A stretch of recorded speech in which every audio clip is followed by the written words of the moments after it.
Hello, Believe Learning Institute family members. Myself, Reshma Devani. Exam tip series की tip number 2।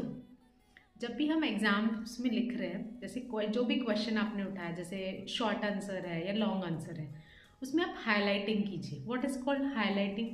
अभी जैसे difference between objectives है वो सब तो हो गया। जब से हम शॉर्ट आंसर्स लिखते हैं, जैसे ओसीएम है, इकोनॉमिक्स है, जितने भी थेरी सब्जेक्ट एसपी आप लिख रहे हैं, तो highlighting the important points. Highlight करना मतलब जैसे हम कोई भी आंसर लिखते हैं ना, उसके कुछ कीवर्ड्स होते हैं। जैसे हम लर्न करते टाइम कीवर्ड्स लर्न करते हैं। जैसे कंसेप्ट है मार्केटिंग, तो उसमें कीवर्ड्स है buying and selling of goods and services, exchange, anything. जो टाइप का आंसर आप लिख रहे हैं उस हिसाब से डिसाइड कीजिए।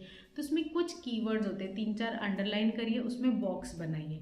अब एक चीज़ है, आप जिस टाइम आंसर लिख रहे हैं आंसर पूरा लिख लीजिए, एक पेंसिल उठाइए, फिर पेंसिल से अंडरलाइन उसी टाइम कर लीजिए। या तो कोई कोई क्या करते हैं, पूरा पेपर लिखने के बाद लास्ट में अंडरलाइन करते हैं, हाईलाइट करते हैं। अगर आप लास्ट में हाईलाइटिंग कर रहे हैं तो आपको वापस हर एक क्वेश्चन आंसर पढ़ना पड़ेगा अपना लिखा हुआ, फिर आप अंडरलाइन करेंगे। इसमें टाइम कंज्यूमिंग होता है। हम हमेशा शॉर्टेज ऑफ टाइम ही चलते हैं ना, मतलब आप प्लानिंग करो बट इतना वापस से पेपर पढ़ना। तो बेस्ट टिप इज आप आंसर लिखिए।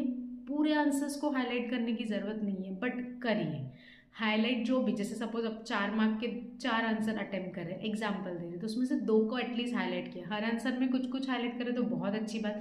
भले 2-3 वर्ड्स ही हाईलाइट कीजिए। हाईलाइट करना मतलब अंडरलाइन करिए इंपॉर्टेंट वर्ड। जैसे इकोनॉमिक्स में the term is economics is derive from Greek word oikonomia, तो ग्रीक वर्ड ओइकोनोमिया को बॉक्स बना लीजिए। या आप किसी डिफाइन कर रहे कोई डेफिनेशन, तो उसमें उस ऑथर के नाम को अंडरलाइन कीजिए। ये सब कॉस्मेटिक्स होते हैं जो आंसर लिखने के बाद, जैसे नॉर्मल होता है 4 मार्क के आंसर में 3 मार्क आपको ऐसे मिल जाएंगे अगर आप पूरा परफेक्ट लिख रहे हैं। बट आप ऐसे हाईलाइटिंग एंड ऑल करोगे तो 4 में से 3.5 के चांसेस बढ़ जाते हैं। बॉक्स बनाना, तो हाईलाइटिंग करना मतलब कीवर्ड्स को, इंपॉर्टेंट वर्ड्स को अंडरलाइन करना, बॉक्स बनाना, और आंसर में डायग्राम्स बनाओ। तो ये सब चीज़ों से आपको क्या मिलेंगे, ज़्यादा मार्क्स मिलेंगे। तो एग्जाम टिप नंबर 2 में बस मैंने आपको इतना बताया। आप जो भी आंसर्स अटेम्प्ट कर रहे हैं, क्वेश्चन आंसर्स, तो आंसर्स में अंडरलाइन करिए, बॉक्सेस बनाइए, डायग्राम्स बनाइए। ये आपके आंसर को और इम्प्रेसिव बनाते हैं।